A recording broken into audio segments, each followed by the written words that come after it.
بسم اللہ الرحمن الرحیم۔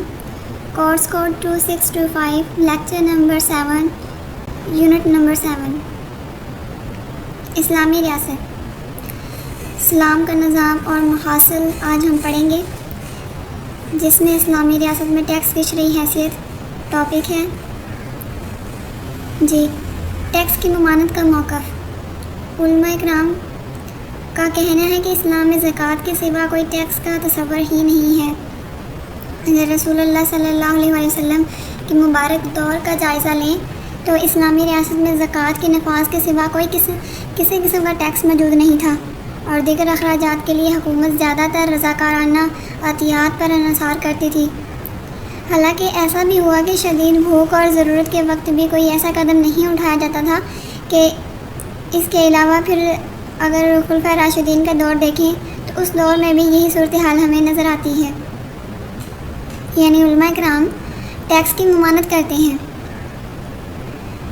پھر ہنگامی ضرورت کے تحت ٹیکس کا جواز بعض علماء یا اہل علم نے ہنگامی ضرورت کے تحت ٹیکس کا اصول نکالا ہے۔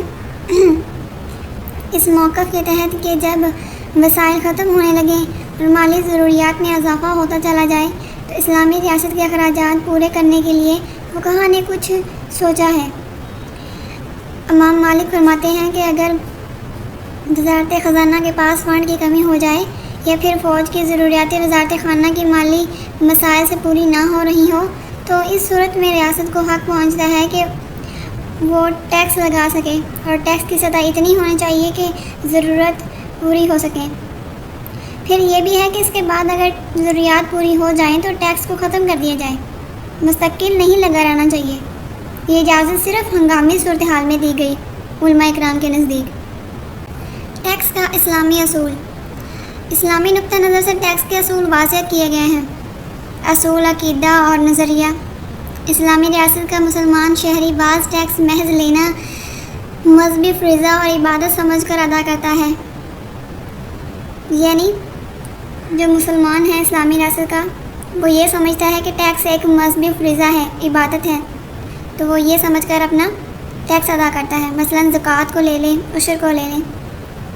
قرآن مجید میں تقریباً 20 مقامات پر زکوٰۃ کا ذکر نماز کے بعد کیا گیا، جس میں اصول عقیدہ کے تحت زکوٰۃ کی ادائیگی کس قدر ضروری ہے اس کا اندازہ ہم اس بات سے لگا سکتے ہیں۔ بعض ٹیکس اس لیے ادا کرتے ہیں کہ اسلامی ریاست اس کے عقیدے ایمان کی حفاظت کرتی ہے، یہ بھی ٹھیک ہے۔ پھر آتے ہیں کہ معاشرتی اصول۔ معاشرتی اصول دیکھیں تو اس میں ٹیکس کو ادا اس لیے کیا جاتا ہے کہ اسے معاشرتی اور معاشی دونوں قرضوں کو پورا کیا جا سکے۔ اسلام ہرگز یہ پسند نہیں فرماتا کہ دولت صرف ایک سرمایہ دار طبقے کے ہاتھ میں ہی گردش کرتی رہے اور غریب آدمی غربت کی چکی میں پستا رہے۔ دولت جو دراصل اللہ کی ملکیت ہے، اس لیے اسے سارے لوگوں میں مساوی گردش کرتے رہنا ضروری ہے۔ اس لیے اسلام ٹیکس لگا کر اس معاشرتی اور معاشی تفاوت کا علاج کرتا ہے۔ پھر ہے کہ اصول مساوات۔ اسلام کے مالیاتی نظام میں ٹیکس حکومت کے مسلم اور غیر مسلم دونوں قسم کے شہریوں سے وصول کیے جاتے ہیں، یعنی ٹیکس دینے کا حق دونوں کا برابر ہے، مسلمانوں کا بھی اور غیر مسلمانوں کا۔ اس کے علاوہ عمرہ پر بھی، غربا پر بھی، کیونکہ جب غیر مسلموں کی اسلامی ریاست حفاظت کرتی ہے ان کی جان و مال کی، عزت و آبرو کی، تو ان سے بیرونی دشمن سے بھی حفاظت کرتی ہے، اور پھر جب بیرونی دشمن سے حفاظت کے وقت جان کا مطالبہ بھی نہیں ان سے مانگا جاتا، تو ان سے یہ بات تو ہے کہ ہم ان کی حفاظت کے بدلے کچھ وصول کر سکیں۔ اس لیے ٹیکس جو ہے وہ مسلمان اور غیر مسلمان دونوں کے لیے برابر ہے۔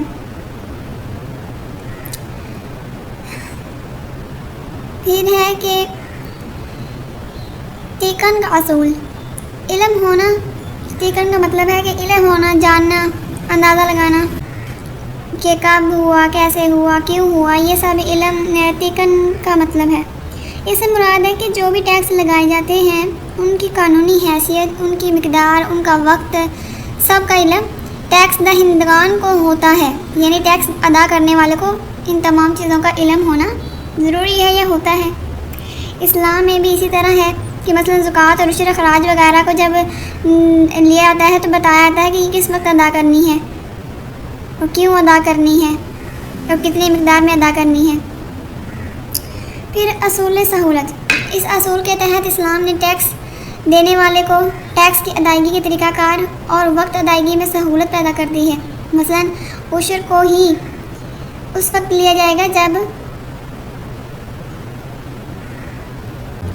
کسی کسان کی فصل پک کر تیار ہو جاتی ہے، اور طریقہ ادائیگی اس کی مثال اگر لے تو پھلوں کا عشر لے لیں کہ انہیں درختوں پر ہی موزوں کر لیا جاتا ہے کہ کسان پھل کو توڑنے اور پھر وزن کرنے کی مشکل سے بچا لیا جائے۔ تو پھر اس طرح کی بہت سی سہولیات اس میں آ گئی ہیں۔ اصول کفایت، ٹیکس دینے والے پر ٹیکس اس لیے لگایا جاتا ہے کہ اس سے حاصل شدہ رقم سرکاری اخراجات کی کفایت کرے، اور ہنگامی صورتحال کے بعد یہ نہایت ہی کم مقدار میں وصول کیا جائے۔ اسلام میں تو یہ کہا گیا ہے کہ ضرورت ختم ہونے کے بعد ختم کر دیا جائے، لیکن بعض علماء نے یہ کہہ دیا ہے کہ کیا تو جائے لیکن کم مقدار میں وصول کر لیا جائے بعد میں۔ ٹیکس لگانے کا حکومتی حق، اب آ جاتا ہے کہ ٹیکس لگانے کا حکومتی حق ہے یا نہیں، یا کیوں، یہ سب پڑھتے ہیں۔ اسلامی ریاست کی اجتماعی فلاحی اسکیموں اور منصوبوں کے لیے اسلام کے مالیاتی نظام میں 10-12 مروج ذرائع آمدن رہے، لیکن اسلامی ریاست کو ان ذرائع کے علاوہ ہنگامی ٹیکس لگانے کی بھی اجازت ہے، یعنی یہ حق ہے پھر تو اگر دیکھا جائے۔ ان ٹیکس کا جواز احادیث سے ثابت ہوتا ہے کہ نبی کریم صلی اللہ علیہ وسلم نے فرمایا، اور قرابت والوں اور مسکین اور مسافر کے جو حق تم پر واجب ہیں وہ ادا کرو۔ تو پھر ہم یہ کہہ سکتے ہیں کہ حکومت کو ٹیکس ادا کرنا بھی ہمارا فرض ہے۔ فقہاء اسلام کے نزدیک ناگہانی ضروریات میں مثلا حادثہ ہو جائے، جہاد وغیرہ ہو، تو سرکاری خزانے کی مدد کرنا تمام مسلمانوں پر فرض ہے، فرض کفایہ ہے۔ علماء نے ٹیکس کا دوسرا نام ضرائب بھی رکھا ہے۔ ان ضرائب کی مثال اگر دیکھیں تو نبی کریم صلی اللہ علیہ وسلم کا غزوہ تبوک کے لیے صحابہ کرام پر چندہ لگانا ہے، جس کے لیے حضرت ابوبکر صدیق رضی اللہ عنہ اپنے گھر کا سارا اثاثہ اٹھا کر لے آئے تھے۔ تو مفاد عامہ کے لیے جو جائز طور پر لگائے گئے ہیں ٹیکس، جیسے مشترکہ نہر کھودنے کے لیے یا جنگی قیدیوں کو چھڑانے کے لیے یا فوج کی ضروریات پوری کرنے کے لیے، اس طرح کے دیگر کاموں کے لیے ٹیکس کی ادائیگی کرنا جائز ہے، یعنی حکومت اس طرح کے ٹیکس مانگ سکتی ہے۔ اس کے علاوہ جنگی چندوں کے بارے میں فقہاء کا خیال ہے کہ اگر سرکاری خزانے میں اتنی رقم ہے کہ جنگی اخراجات پورے ہو سکیں تو اس صورت میں عوام سے چندہ لینا یا اپیل کرنا بھی مکروہ ہے۔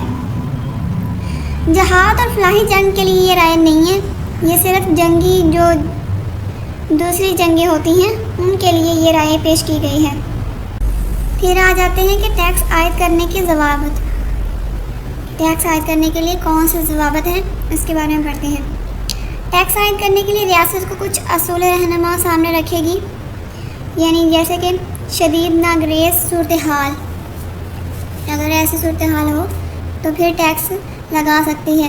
ٹیکس ایک استثنائی صورت ہے، اس کو استثناء ہی رکھا جائے، جس کو بیک وقت ضرورت پڑنے پر ہی لگانا چاہیے۔ جب ریاست کے لیے وسائل کی فراہمی دیگر ذرائع سے کم پڑ رہی ہو تو کوئی چارہ باقی نہ رہتا ہو تو پھر ٹیکس لگانا حکومت کے لیے جائز ہے۔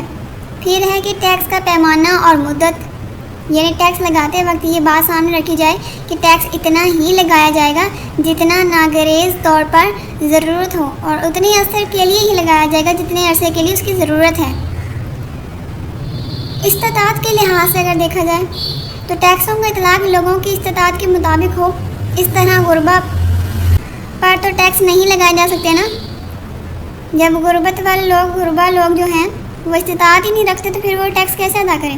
صرف عمرہ پر ہی ان کا اطلاق ہوگا، یہی انصاف ہے اور یہی مساوات کے تقاضوں کو پورا کرتا ہے۔ سہولت کا لحاظ، اس کا مطلب ہے کہ ٹیکس دہندگان یعنی ٹیکس دینے والے کو ٹیکس کی تشخیص میں ہر طرح کی سہولت فراہم کی جائے، اس کو مشکلات میں مبتلا نہ کیا جائے، ٹیکس کی وصولی میں بھی نرمی کا برتاؤ کیا جائے۔ آج کا دور تو یہ ہے کہ ٹیکس لینے کے لیے دباؤ ڈالا جاتا ہے، ہر انسان پر دھمکیاں دی جاتی ہیں، حالانکہ اسلام تو اس کی اجازت دیتا ہی نہیں ہے۔ امید ہے کہ لیکچر اچھا لگا ہوگا۔ کوئی سوال ہو، کوئی بات سمجھ نہ آ رہی ہو تو کمنٹ کر کے پوچھیے گا۔ اللہ حافظ۔